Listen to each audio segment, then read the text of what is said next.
God really say?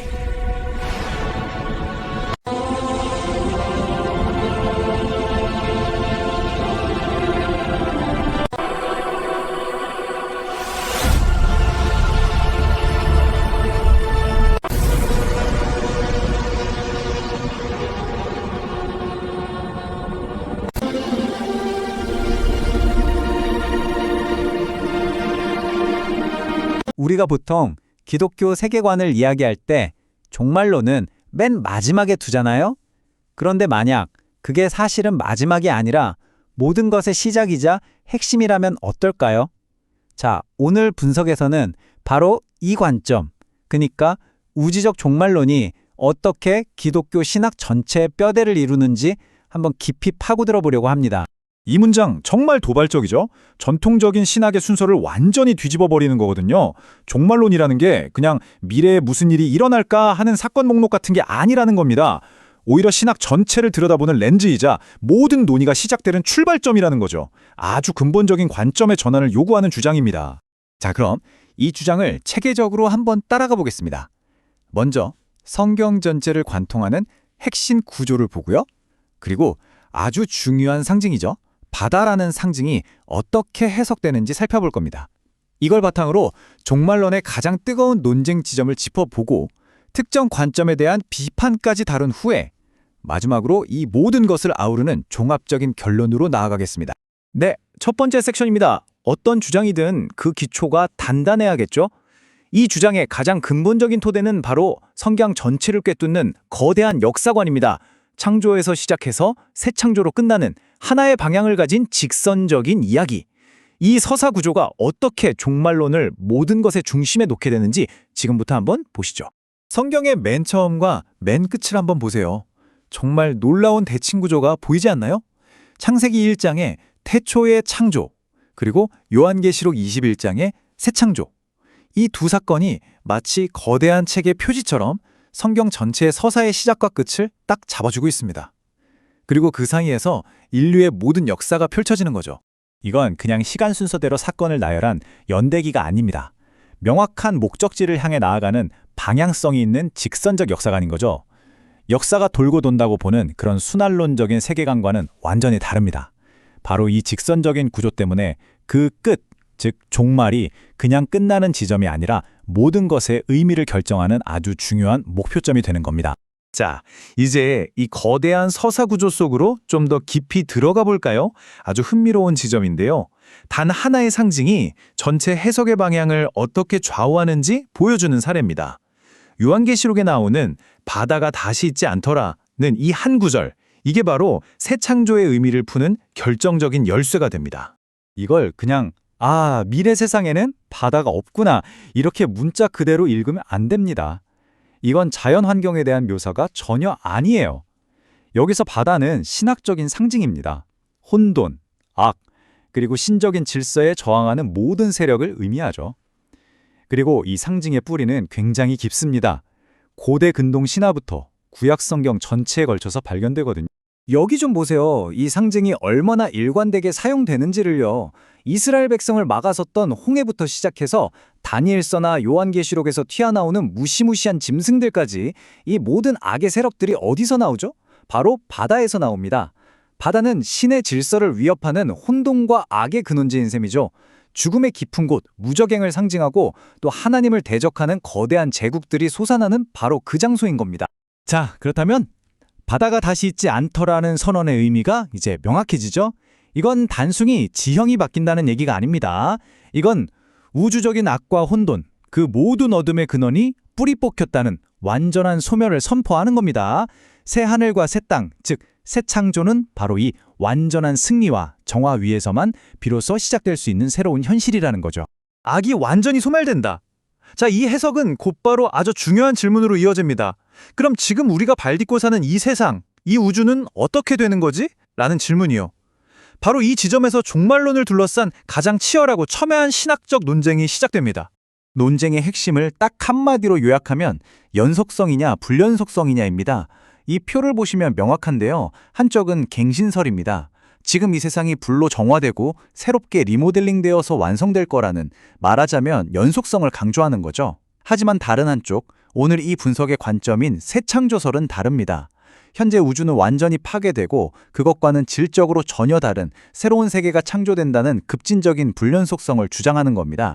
이런 신학 논쟁이 그냥 학자들끼리의 탁상공론처럼 들릴 수도 있겠죠. 하지만 전혀 그렇지 않습니다. 그래서 이번에는 갱신설을 대표하는 학자 중 한 명인 리처드 미들턴의 주장을 직접 한번 들여다보겠습니다. 그의 이론을 살펴보면 이 갱신설이라는 관점이 우리 삶에 구체적으로 어떤 의미를 갖게 되는지 아주 명확하게 드러나거든요. 미들턴 주장의 핵심은 이겁니다. 하나님 나라는 이미 이 땅에서 실현되고 있다. 아주 급진적으로 현재를 강조하는 거죠. 미래에 올 어떤 나라가 아니라 지금 여기 이 땅에서 우리가 문화를 변혁시키는 노력을 통해 점진적으로 완성해 나가는 게 바로 하나님 나라라는 주장입니다. 그러니까 자연스럽게 모든 초점이 미래에서 현재로 완전히 옮겨오게 되는 거죠. 이런 관점에 대해서 오늘 분석의 화자는 아주 강력한 비유를 사용합니다. 바로 신학적 트로이 목마라는 건데요. 이게 무슨 말이냐면 겉보기에는 사회에 참여하고 세상을 더 좋게 만들자는 아주 매력적인 가치를 담고 있는 것 같지만 그 안을 들여다보면 기독교 신앙의 가장 중요한 부분, 그러니까 초월적이고 미래적인 희망을 서서히 갉아먹는 위험한 요소가 숨어 있다는 날카로운 경고입니다. 비판의 핵심은 크게 두 가지로 볼 수 있습니다. 첫째는 성경 해석의 문제예요. 성경이 분명하게 말하는 최후의 심판 같은 개념들을 그냥 상징적인 이야기로 축소하거나 왜곡하게 된다는 거죠. 그리고 둘째는 이게 더 근본적인 문제일 수 있는데 인간의 죄나 우주적인 악이 얼마나 심각한지를 간과하게 만든다는 겁니다. 결국 수많은 박해와 고난 속에서도 신앙인들을 버티게 했던 저 너머의 세상, 즉 천국에 대한 소망의 가치를 너무 가볍게 만들어버린다는 주장인 거죠. 자, 그럼 대안은 뭘까요? 현재적 하나님 나라가 위험하다면 그냥 현실은 무시하고 미래만 쳐다보고 있으라는 말일까요? 그건 아닐 겁니다. 그렇다면 이 현재에 대한 책임과 미래에 대한 소망, 이 팽팽한 긴장감을 어떻게 풀어내고 종합하는지 이제 결론 부분에서 한번 확인해 보겠습니다. 여기서 아주 역설적인 주장이 나옵니다. 우리가 흔히 생각하는 것과는 정반대죠. 보통 기독교인들이 현실에 무관심한 이유가 너무 천국만 바라봐서라고 생각하잖아요. 그런데 아니라는 겁니다. 오히려 그 반대라는 거죠. 미래에 있을 심판과 그 영광스러운 새 창조에 대한 소망이 희미해졌기 때문에 현재의 윤리도 약해졌다는 겁니다. 다시 말해 확실한 미래에 대한 소망이야말로 지금 이 순간을 가장 의미 있고 윤리적으로 살게 하는 가장 강력한 힘이라는 놀라운 역설입니다. 이 유명한 말이 그 균형점을 정말 잘 보여줍니다. 내일 세상에 종말이 온다 해도 나는 오늘 사과나무 한 그루를 심겠다. 보세요. 종말이 온다는 그 엄청난 미래의 사건이 현재의 삶을 포기하게 만드는 게 아닙니다. 오히려 바로 그 인식 때문에 오늘 내가 할 수 있는 가장 의미 있는 일, 사과나무 한 그루를 심는 그 구체적이고 희망찬 행동을 하게 만든다는 거죠. 결론적으로 이 관점에서 기독교인의 현재 삶은 종말론적 거룩한 전쟁으로 다시 정의됩니다. 근데 이게 중요한 게 승패를 알 수 없는 불안한 싸움이 아니라는 겁니다. 이미 승리가 확정된 전쟁이에요. 그 보장된 최종 승리를 알기 때문에 현재의 이 영적인 싸움에 담대하게 참여할 수 있는 거죠. 그러니까 이건 세상에서 도망치는 게 아니라 오히려 세상 속으로 더 깊이 들어가 싸우라는 적극적인 참여의 명령이 되는 겁니다.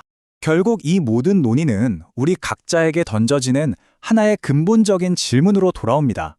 여러분이 생각하는 세상의 끝은 여러분의 지금 이 순간을 어떻게 만들어가고 있나요? 우리가 바라보는 궁극적인 목적지가 지금 우리가 걷고 있는 이 여정의 의미와 방향을 어떻게 근본적으로 정의하고 있는지 이 질문에 대한 깊은 성찰을 남기면서 오늘 분석을 마무리하겠습니다. 보내주신 자료들을 쭉 읽어보면서 정말 흥미로운 질문 하나가 계속 머릿속에 맴돌았습니다. 어떤 질문이셨나요? 보통 우리가 종말론 하면 왠지 좀 무섭고 먼 미래의 일이잖아요. 네네, 그렇죠. 그러니까 기독교 신앙의 거의 마지막 에필로그처럼 생각하기 쉬운데 이 자료들은 전혀 다른 이야기를 하더라고요. 아, 그 핵심을 바로 보셨네요. 종말론이 그냥 마지막 챕터가 아니라 사실상 성경 전체를 이해하는 핵심, 뭐랄까 운영체제일 수 있다. 이 관점이었습니다. 오늘은 이걸 한번 제대로 파고들어 보고 싶습니다. 아주 정확한 출발점입니다. 그 운영체제하는 비유가 정말 딱 맞는 것 같아요. 그런가요? 네. 종말론을 단순히 마지막에 일어날 일들 목록, 이걸로 보는 게 아니거든요. 세상을 보고 역사를 해석하고 심지어 지금 우리가 어떻게 살아야 하는지까지 결정하는 아주 근본적인 렌즈로 삼는 거죠. 아, 렌즈요? 네. 그래서 오늘 우리가 다룰 가장 중요한 긴장감도 바로 거기서 나옵니다. 바로 이 지금 여기의 세상과 장차 올 세상, 이 둘의 관계를 어떻게 설정할 거냐 하는 문제죠. 좋습니다. 그럼 그 운영체제의 가장 기본적인 코드, 그 구조부터 한번 살펴보죠. 자료에서 보니까 성경이 거대한 두 개의 기둥 위에 서 있다고 하더라고요. 맞습니다. 창세기 1장의 처음 하늘과 처음 땅이라는 시작, 그리고 요한계시록 21장의 새 하늘과 새 땅이라는 종결. 네, 그 두 기둥이죠. 그런데 이 마지막 그림에서 아주 뜻밖의 한 문장이 나오잖아요. 바다도 다시 있지 아니하더라. 이게 그냥 바다가 없어진다는 풍경 묘사는 아닐 거란 말이죠. 맞아요. 바로 거기서 무릎을 탁 치게 되는 거죠. 여기서 말하는 바다는 우리가 생각하는 그 푸른 바다가 아닙니다. 아니면 뭔가요? 자료에 따르면 이건 성경 전체를 관통하는 굉장히 중요한 상징이에요. 바로 하나님께 적대적인 혼돈, 악, 그리고 죽음의 세력, 그 자체를 의미합니다. 혼돈과 악, 죽음의 세력이라? 네. 이 상징은 심지어 성경이 쓰이기 이전 고대 근동세계의 신화에서부터 극뿌리를 찾을 수 있어요. 신화에서부터요? 그게 좀 더 구체적으로 어떤 이야기인가요? 예를 들면요. 고대 가나안의 우가리스 신화를 보면 얌이라는 바다의 신이 나옵니다. 얌이요? 네.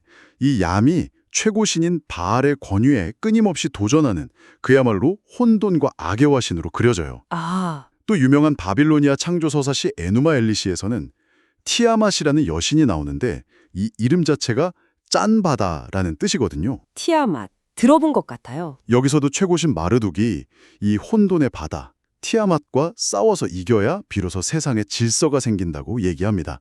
고대인들에게 바다는 그냥 예측 불가능한 재앙과 어둠의 근원이었던 거죠. 잠깐만요. 그럼 성경은 이런 이방 신화의 개념을 그냥 가져다 쓴 건가요? 바로 그 지점이 정말 흥미롭습니다. 가져오기는 하는데 완전히 뒤집어서 사용합니다. 뒤집어서요? 네, 일종의 변증법적 재해석이라고 할 수 있는데요. 성경의 저자들은 이렇게 말하는 거예요. 그래, 너희가 두려워하는 그 혼돈의 바다, 그 세력이 있지. 하지만 오직 우리의 하나님, 야훼만이 그 바다를 발 아래 두고 다스리시는 유일한 주권자시다 라고 선포하는 겁니다. 아, 그런 맥락이군요. 듣고 보니까 출애굽 때 홍해를 가른 사건도 그냥 기적이 아니라 마치 하나님이 이집트와 그 배후의 악한 세력, 즉 그 바다를 제압하시는 장면처럼 보이네요. 정확합니다. 홍해는 단순한 지리적 장애물이 아니었어요. 하나님께 대적하는 거대한 세력 그 자체였던 거죠. 와, 다니엘서 7장을 보면 더 노골적이죠. 세상을 지배하는 4개의 거대한 짐승, 그러니까 악한 제국들이 어디서 올라오죠? 바다에서 올라오죠. 바로 바다에서 올라옵니다. 이처럼 구약 내내 바다는 하나님과 그의 백성을 위협하는 악의 소굴이자 반드시 정복되어야 할 거룩한 전쟁의 대상으로 그려지는 겁니다. 그 상징성이 요한계시록에서 정말 절정에 달하는 거군요. 바다가 다시 있지 않다. 이 말은 단순히 해변이 사라진다는 게 아니었네요. 네, 아니죠. 이 세상의 모든 혼돈과 악, 죽음의 관세가 근원적으로 완전히 사라진다는 최종 승리의 선언. 와, 생각지도 못한 연결고리입니다. 네, 요한계시록 20장에 가면 바다는 사망과 음부와 함께 죽은 자들을 내어놓거든요. 죽음의 권세와 같은 반열에 놓이는 거예요. 아, 정말 그렇네요. 그러니 새하늘과 새 땅에 바다가 없다는 건 더 이상 눈물도 고통도 죽음도 없는 완전한 평화와 안식이 도래했다는 걸 알리는 가장 강력한 상징인 셈이죠. 이건 하나님의 우주적 전쟁에서 최종 승리하셨다는 걸 선포하는 아주 장엄한 피날레인 겁니다. 결국 이 바다라는 상징 하나만 봐도 종말론이 단순히 미래의 일이 아니라 창조 때부터 이어진 거대한 싸움의 관점으로 세상을 보게 만드는 아까 말씀하신 운영체제라는 게 실감이 나네요. 네, 맞습니다. 이 지점에서 자연스럽게 다음 질문으로 넘어가게 되는데요.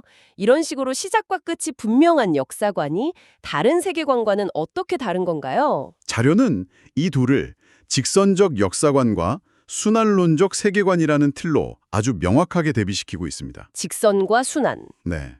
대부분의 고대 종교나 동양 철학은 기본적으로 순환론적 세계관을 가지고 있어요. 자연의 순환, 계절의 변화, 해가 뜨고 지는 것. 이런 주기적인 현상에서 세계의 원리를 찾으려고 했죠. 아까 말씀하신 가나안의 바알 신앙 같은 것도 그런 맥락이겠군요. 태양의 순환 같은? 맞습니다. 바알 신앙은 여름의 가뭄을 신의 죽음으로, 겨울의 비를 신의 부활로 이해하는 그런 순환 구조를 가졌어요. 점성술이나 주역도 마찬가지죠. 별들의 주기적인 움직임에 인간의 운명을 대입하는 거잖아요. 그렇죠. 좀 더 익숙한 예를 들자면 불교나 힌두교의 윤회 사상을 들 수 있습니다. 전생의 업, 즉 카르마에 따라서 끝없이 다른 생으로 태어나는 그 고통의 수레바퀴를 이야기하죠. 네. 이 세계관들의 공통점은 역사가 뚜렷한 목적이나 종착역 없이 그냥 영원히 반복된다는 겁니다. 끝이 없어요. 반면에 성경의 직선적 역사관은 역사를 하나의 목적지를 향해서 달려가는 기차처럼 본다 이런 거군요. 아주 좋은 비유입니다. 기독교 세계관의 핵심은 역사가 창조라는 출발역에서 시작해서 새 창조라는 최종 목적지, 헬라어로는 텔로스라고 하죠. 그곳을 향해 나아간다는 거예요. 창조에서 새 창조로. 네, 그리고 그 여정은 창조, 타락, 구속, 새 창조라는 거대한 하나의 스토리로 구성됩니다. 이 관점에서 보면 역사 속의 모든 사건은 더 이상 무의미한 반복이 아니에요. 하나님의 나라와 사탄의 나라, 즉 바다로 상징되는 그 세력 사이에 의미 있는 투쟁이 벌어지는 전쟁터가 되는 거죠. 알겠습니다. 모든 악의 세력, 그러니까 바다가 사라진다는 최종 그림은 그려지는데 막상 그 새 하늘과 새 땅이 어떻게 오는가? 이 방법에 대해서는 신학자들 사이에서도 의견이 좀 갈릴 것 같은데요. 네, 아주 중요한 지적입니다. 자료에서는 어떤 논쟁을 소개하고 있나요? 네, 크게 두 가지 견해를 제시합니다. 하나는 갱신설, 리뉴얼 티오리, 다른 하나는 새창조설, 뉴 크리에이션 티오리입니다. 단어만 들어서는 좀 어려운데요. 쉽게 비유를 좀 들어주실 수 있을까요? 물론이죠. 이렇게 생각하면 쉽습니다. 갱신설은요, 지금 우리가 사는 이 집을 완전히 허물지는 않아요. 아, 네. 내부에 낡고 병든 것들을 불로 소독하고 정화해서 멋지게 리모델링 한 다음에 계속 사는 것에 가깝습니다. 리모델링이요. 반면에 새창조설은 기존의 낡은 집을 심판의 불로 완전히 허물어버리고 그 자리에 완전히 새로운 자재로 질적으로 다른 새 집을 짓는 것에 비유할 수 있죠. 아, 이해가 확 되네요. 갱신설은 리모델링, 새창조설은 완전 재건축이군요. 네, 맞습니다. 톰 나이트나 리처드 미들턴 같은 아주 유명한 신학자들이 갱신설, 즉 리모델링 이론을 지지한다고 들었습니다. 맞습니다. 그들은 현재 우주가 완전히 폐기되는 게 아니라 정화되고 새로워져서 하늘의 현실이 이 땅에 그대로 임하여 합쳐진다고 봅니다. 반면 이 자료의 저자는 새창조설, 즉 완전 재건축 이론이 더 성경의 가르침에 가깝다고 주장하고 있고요. 자료에서 특히 리처드 미들턴의 주장을 상당히 비중 있게 다루더군요. 네, 그랬죠. 그의 리모델링 이론을 들으면 지금 우리가 사는 이 세상과 문화 속에서 책임감 있게 잘 살아야 한다 이런 메시지니까 굉장히 설득력 있게 들리거든요. 이게 신앙인들에게 준 긍정적인 영향도 분명히 있을 것 같아요. 물론입니다. 그건 미들턴 이론의 아주 중요한 공헌이에요. 과거의 기독교가 너무 현실을 도피해서 죽어서 천당 가는 것, 여기에만 너무 집중하는 경향이 있었던 게 사실이거든요. 맞아요. 그런 면이 있었죠. 미들턴은 그런 신앙을 비판하면서 창세기 1장에 나오는 땅을 정복하고 다스리라, 소위 문화 명령을 다시 일깨워줬습니다. 신자들이 이 땅에서의 삶과 사회에 대해 책임감을 갖게 했다는 점에서 큰 공로가 있습니다. 그런데 자료의 저자는 이 훌륭한 기여에도 불구하고 이걸 신학적 트로이 목마라고까지 부르면서 아주 강하게 경고하네요. 네, 아주 강한 표현이죠. 도대체 어떤 지점에서 그렇게 위험하다고 보는 건가요? 저자는 미들턴의 이론이 좋은 의도에도 불구하고 균형을 잃고 극단적인 현재적 종말론으로 치우친다고 비판합니다. 극단적인 현재적 종말론. 네, 즉 미래에 올 하나님 나라보다 현재 우리가 이 땅에서 이루어가야 할 일에 너무 과도하게 초점을 맞춘다는 거죠. 그러다 보니까 자신의 리모델링 이론에 맞춰서 성경 본문을 좀 무리하게 해석하는 경향이 있다고 보는 겁니다. 무리한 해석이요? 예를 들면 어떤 게 있을까요? 대표적인 예가 베드로후서 3장에 나오는 세상이 불로 심판받는다는 구절인데요. 이걸 물리적인 파괴가 아니라 그냥 악을 깨끗하게 하는 상징적인 정화 작업 정도로 축소해서 해석하는 겁니다. 아, 그게 왜 그렇게 위험한 해석이 되는 거죠? 저자가 보는 가장 큰 위험은 두 가지입니다. 첫째는 우리가 전통적으로 믿어왔던 죽어서 가는 천국에 대한 소망을 급격히 약화시킨다는 점. 네. 그리고 둘째는 인간의 죄가 얼마나 뿌리 깊은지, 그리고 이 세상에 존재하는 악의 권세가 얼마나 강력한지를 과소평가하게 만든다는 겁니다. 그 결과 기독교 신앙이 마치 인간의 노력으로 이 땅에 유토피아를 건설할 수 있다는 식의 인본주의적 사회개혁 운동 혹은 사회복음으로 변질될 수 있다는 거예요. 구원의 주체가 하나님이 아니라 인간이 되어버릴 위험이 있다는 거죠. 그래서 트로이 목마라는 강력한 표현까지 쓴 겁니다. 여기서 정말 흥미로운 역설이 등장합니다. 보통 상식적으로는 미래에 대한 소망, 그러니까 천국 소망이 너무 강하면 에이, 어차피 다 부질없어 하면서 현재의 삶을 소홀히 할 거라고 생각하기 쉽잖아요. 네, 보통 그렇게 생각하죠. 그런데 자료의 저자는 정확히 그 반대를 주장하더군요. 네, 이 부분이 오늘 논의의 하이라이트라고 할 수 있습니다. 저자의 주장은 이거예요. 역설적이지만 아주 강력한 미래적 종말론. 미래적 종말론이요? 네, 즉 그리스도가 반드시 다시 오시고 모든 것을 심판하시고 영원한 천국이 임할 것이라는 그 확고한 소망, 이것이야말로 현재의 삶을 가장 윤리적이고 책임감 있게 살게 하는 최고의 동력이라는 겁니다. 뜬구름 잡는 소리처럼 들릴 수도 있는데 성경적인 근거가 있나요? 아주 명확하게 있습니다. 사도 바울을 한번 보세요. 그는 누구보다도 예수님의 재림이 임박했다고 믿었던 사람입니다. 그쵸. 그런데 그 믿음 때문에 일도 안 하고 빈둥거리던 데살로니가 교인들에게 뭐라고 했죠? 일하기 싫거든 먹지도 말게 하라고 아주 엄하게 꾸짖었습니다. 아, 맞아요. 그랬죠. 미래의 소망이 현재의 방종으로 이어진 게 아니라 오히려 현재의 책임을 강조하는 근거가 된 거죠. 와, 내일 종말이 와도 오늘 한 그루의 사과나무를 심겠다는 그 스피노자의 말을 떠오르네요. 맞습니다. 이게 바로 성경적 종말론의 정수라는 거군요. 보통 생각하는 것과는 완전 정반대네요. 맞아요. 그 말이 이 정신을 정확히 꿰뚫고 있습니다. 사도 베드로도 마찬가지예요. 베드로후서 3장에서 세상이 불의 심판으로 사라질 것이다 라고 경고한 직후에 무슨 말을 하냐면요. 뭐라고 하죠? 그러므로 너희는 더욱 거룩한 행실과 경건함으로 살아야 한다고 권면합니다. 논리가 완전히 반대죠. 어차피 망할 세상이니 대충 살자가 아니라 언젠가 내 모든 삶이 하나님의 심판대 앞에서 평가받을 것이기 때문에 바로 오늘 하루를 더 거룩하고 치열하게 살아야 한다. 이 결론으로 나아가는 겁니다. 그렇다면 저자는 오늘날 교회가 사회적으로 비판받는 이유, 그러니까 윤리적으로 약화된 현상의 원인을 전혀 다르게 진단하겠군요. 정확합니다. 저자는 오늘날 신자들의 삶이 무기력해진 이유가 천국 소망이 너무 강해서가 아니라 오히려 그 반대로 내세와 최후 심판에 대한 종말론적 긴장감이 완전히 희미해졌기 때문이라고 진단해요. 아, 긴장감이 사라져서 네, 심판에 대한 두려움도 천국에 대한 소망도 사라졌기 때문에 현재의 삶을 거룩하게 살아내야 할 강력한 동기부여를 잃어버렸다는 거죠. 단순히 미래에 일어날 사건 목록이 아니네요. 역사를 하나님의 나라와 사탄의 나라가 싸우는 거대한 전쟁터로 보게 만들고 그 안에서 현재 나의 책임과 미래의 소망 사이의 팽팽한 긴장감을 유지하게 하는 핵심 원리군요. 그렇습니다. 자료의 저자는 물론 현재의 삶과 미래의 소망 사이의 균형이 중요하다고 강조합니다.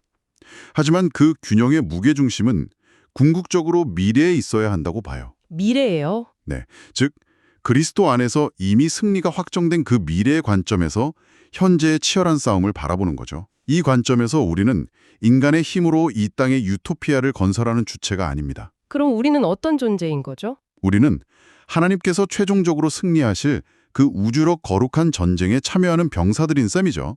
지금 우리의 노력은 그 자체로 완성품을 만드는 과정이 아니라 이미 완성된 그 나라를 소망하며 그 승리에 동참하는 영광스런 투쟁인 겁니다. 마지막으로 이 자료는 역사를 하나님의 나라와 사탄의 나라 사이에 우주적 거룩한 전쟁으로 규정합니다. 만약 이 전제를 받아들인다면 오늘날 우리가 목격하는 수많은 갈등들, 예를 들어 정치나 이념의 대립, 문화전쟁, 심지어 우리 각자 내면에서 벌어지는 선과 악의 싸움까지도 전혀 새로운 관점에서 이해하게 될 것 같은데요.